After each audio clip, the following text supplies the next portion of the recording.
उत्तराखंड में मज़ारें बन रही थी, हिमाचल में मज़ारें बन रही थी, और अब तो कुरुक्षेत्र, जहां भगवान कृष्ण ने भगवत गीता का पाठ किया, जहां उन्होंने कृष्ण को गीता का उपदेश दिया, वहां पे भी मज़ार बन रही है।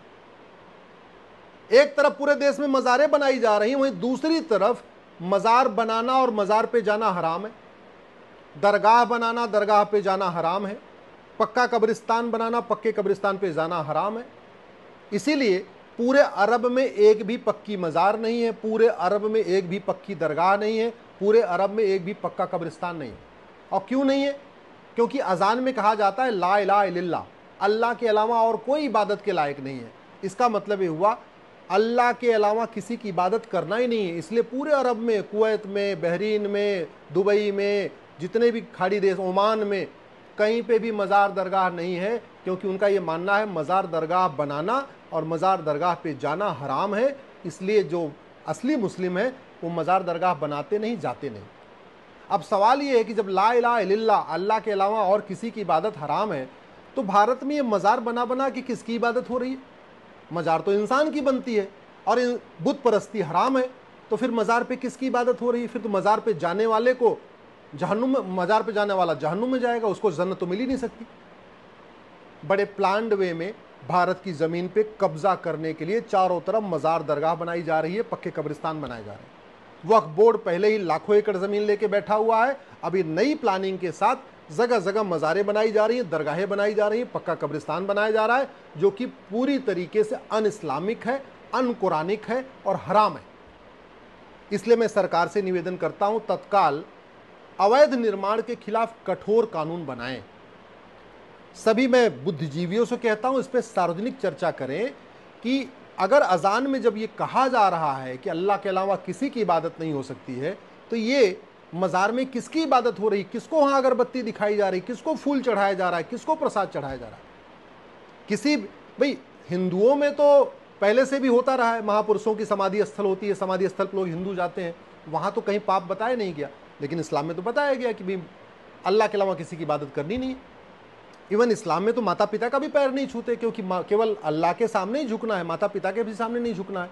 तो जब माता पिता के भी सामने नहीं झुक सकते, माता पिता का भी पैर नहीं छू सकते, तो जाके मज़ार पे किसको मत्था टेक रहे हैं, दरगाह पे किसको मत्था टेक रहे हैं? और अगर चलिए हम मान भी लेते हैं कि भाई ठीक है, अरब का इस्लाम अलग है, भारत का इस्लाम अलग है, भारत वाले अरब के इस्लाम को नहीं मानते, अलग से इस्लाम मानते हैं, तो ठीक है, तो फिर अवैध निर्माण क्यों हो रहा है? सड़क के किनारे मज़ार दरगाह, हाईवे के किनारे अवैध मज़ार दरगाह, रेलवे स्टेशन के किनारे अवैध मज़ार दरगाह, एयरपोर्ट के किनारे किनारे मज़ार दरगाह, उत्तराखंड के सारे जंगलों में मज़ार दरगाह, हिमाचल के जंगलों में मज़ार दरगाह। ये क्या, ये कोई सोची समझी साजिश है? इस पर गंभीर चिंतन क्यों नहीं हो रहा है, चर्चा क्यों नहीं हो रही है? पहली बात, इस्लाम में बुत परस्ती हराम है, तो मज़ार दरगाह बनाना, मज़ार दरगाह पे जाना हराम है। और अगर एक बार मान लिया जाए कि नहीं, भारत के जो मुस्लिम्स हैं, चूँकि ये कन्वर्टेड है, ये अरब के इस मुस्लिम को नहीं मानते, अरब का कल्चर नहीं मानते, भी भारत का, जैसे भारत में लोग मठ मंदिर जाते थे वैसे ही जाते हैं, तो ठीक है भैया जाओ, लेकिन कम से कम अवैध निर्माण तो मत करो। मज़ार दरगाह बाकायदा ज़मीन खरीदो, वहाँ मज़ार दरगाह का निर्माण करो। ये क्या है कि फ्लाईओवर के ऊपर भी अवैध मज़ार दरगाह बन गई, ईंट भट्ठे पे मज़ार दरगाह, रेलवे स्टेशन के प्लेटफॉर्म पे भी मज़ार दरगाह। ये क्यों चल रहा है? ये इसलिए चल रहा है क्योंकि भारत में हमारे अवैध निर्माण के खिलाफ कोई कठोर कानून ही नहीं है।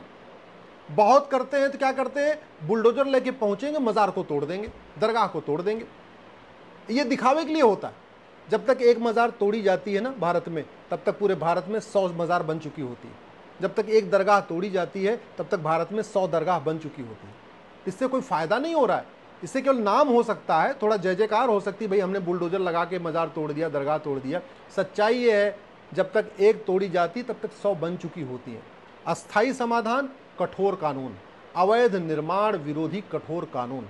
जब तक अवैध मज़ार बनाने को, अवैध दरगाह बनाने को, सड़क के किनारे अवैध निर्माण करने को, रेलवे स्टेशन के किनारे अवैध निर्माण करने को गंभीर अपराध घोषित नहीं किया जाएगा, 10, 20, 50 लोगों को 10-10 साल सज़ा नहीं होगी, तब तक ये खौफ नहीं पैदा होगा। अभी तो यही हो रहा है कि काम करो, मज़ार बना लो, बहुत होगा, पुलिस आएगी, वीडियो अगर बहुत वायरल हो जाएगा तो पुलिस आएगी, उसको तोड़ देगी, इतना ही होगा। बनाने वाले को सज़ा नहीं हो रही है, बनाने वाले कोई उस पर जुर्माना नहीं लग रहा है। मैं तो कहता हूं कि अवैध निर्माण करने वालों को कम से कम 10 साल सजा होनी चाहिए। अवैध निर्माण करने वालों को कम से कम 10 साल का 10 लाख रुपए जुर्माना हो चाहिए, तब खौफ पैदा होगा, तब नहीं बनाएंगे। भाई चीन में अवैध मजार दरगाह तो नहीं बनती, सिंगापुर में मजार दरगाह अवैध निर्माण नहीं होता, अमेरिका में भी अवैध निर्माण नहीं होता, रूस में भी अवैध निर्माण नहीं होता, जापान में भी अवैध निर्माण नहीं होता। ये भारत में क्यों होता है? क्योंकि हमारा कानून सड़ा हुआ है। हम तूतू में करते हैं, बतौलेबाजी करते हैं, नूरा कुश्ती करते हैं, लेकिन अवैध निर्माण के खिलाफ कठोर कानून नहीं बनाते।